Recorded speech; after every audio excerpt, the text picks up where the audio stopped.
غازی علم الدین دی ماں آخری باری جدو ملن گئی نا میاں والی جیل تو رو پئی.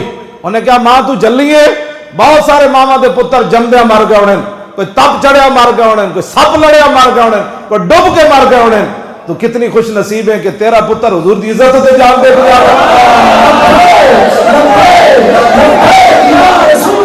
پھر میاں والی جیل حضرت موسیٰ علیہ السلام ملن چلے گئے. غازی علم الدین جلالی نبی، ڈاڈے نبی موسیٰ علیہ السلام میاں والی جیل علم الدین نو ملن چلے گئے. علم الدین عرض کی تھی حضور ایڈے ڈاڈے نبی ہو تو مینو کیوں ملن آئے ہو؟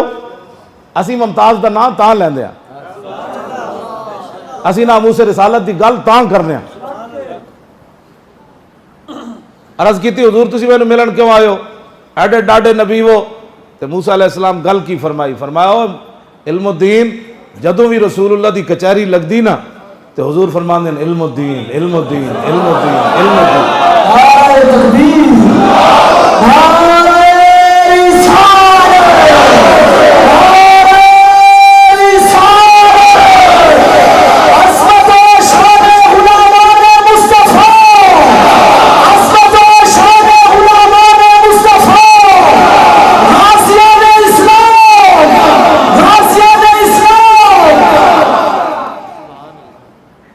مان لگے جدوں حضور دی کچہری لگ دی انبیاء اور رسل صحابہ اس کچہری تابعین تبع تابعین اولیاء موجود ہوندے. آج بھی مجدد الفسانی دی ڈیوٹی ہے حضور دے پیچھے کھڑا ہو کے حضور نو پکھا جل دے. حضور دی کچہری وچ اتنی وڈی کچہری لگ دی تے موسیٰ علیہ السلام فرمان لگے جدوں بھی حضور دی کچہری لگ دی حضور تیرا نام لے دین. تے میں آکھا میں ویکھتے آواں وہ کیڑا جنا ہے یار. اجے تو داڑھی بھی نہیں سی آئی، اجے تو داڑھی بھی نہیں سی آئی.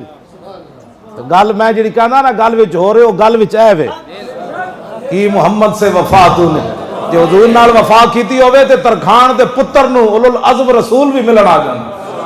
لیکن کی محمد سے وفا تو نے پہلی شرط ہے.